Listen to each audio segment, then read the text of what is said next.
자, 원순열에 대해서는 잘 알 거니까 간략하게 정의를 얘기를 하고 기본적인 내용들은 건너뛰고 중요한 얘기들만 먼저 하겠습니다. 자, 일단 원순열에서의 하나의 약속은 뭐였냐? 약속은 기본적으로 자리에 대한 구분은 없고 뭐만 있어? 관계에 대한 구분만 있어. 관계에 대한 구분만 있어. 자, 그래서 원순열에서는 A, B, C, D 이렇게 앉는 경우랑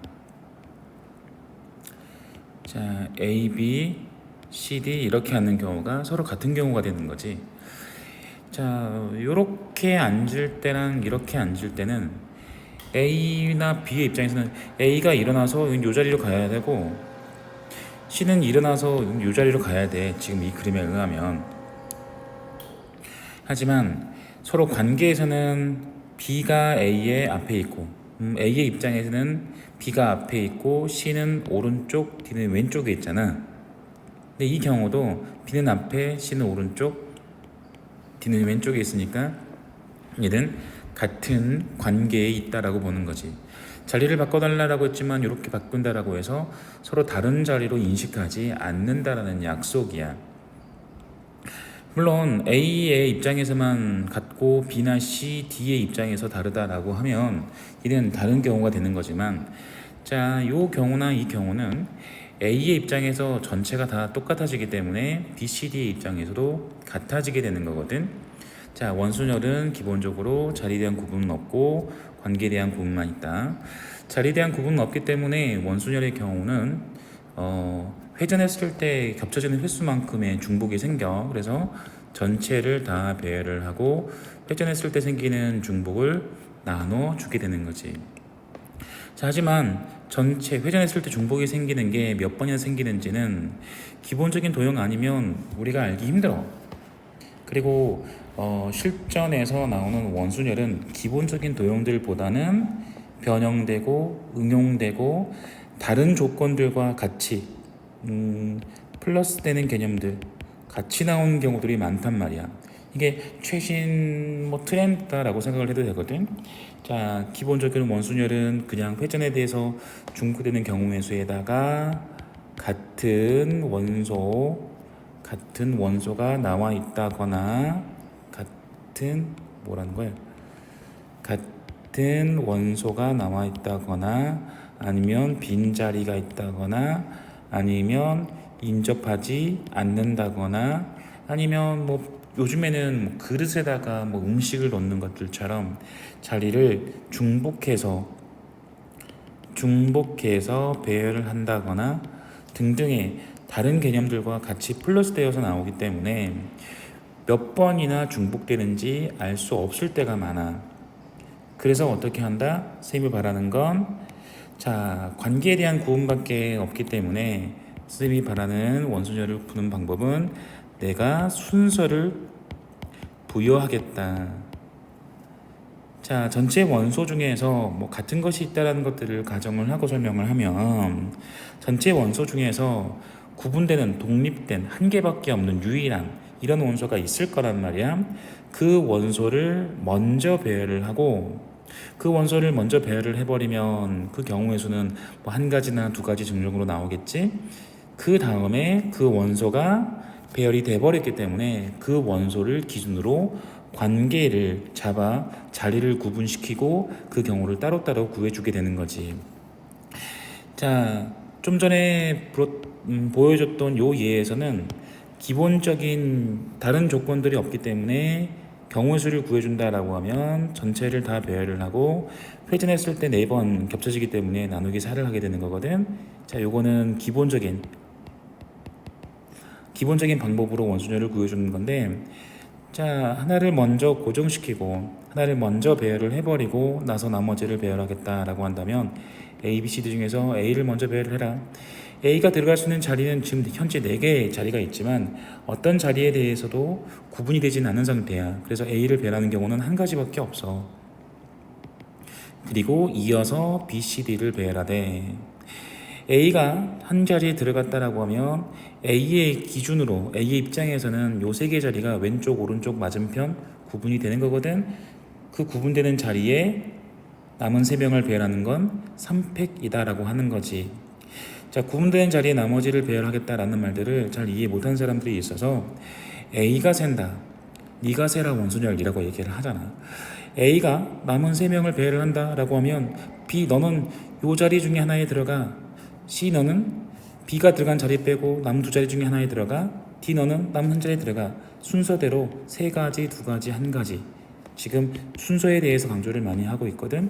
그 경우의 수가 이렇게 만들어지게 되는 거지. 자, 예를 들어서 ABC, 소문자 ABC 얘를 6개의 자리에 배열을 하되 같은 문자 A와 A, B와 B, C와 C는 서로 마주보고 있어야 한다라고 하면, 자, 기본적인 베이직 기본적인 방법으로 그 경우 수를 구해줄 때에는 전체를 다 배열하고 중복되는 횟수를 나눠야 해. 마주보고 있어야 한다라고 했지. 다른 개념들과 같이 들어있는 거네. 마주보는. 그래서 전체를 다 배열을 하고 그 중복되는 횟수가 몇 번인지 알 수도 있지만 알기 좀 불편하잖아. 자, 불가능하기 때문에 이런 방법으로 풀라는 거 아니야. 불편하기 때문에 이런 방법으로 풀라는 거고. 수학은 쉽게 문제를 푸는 거지 어렵게 문제를 푸는 게 아니니까. 그래서 어떻게 한다?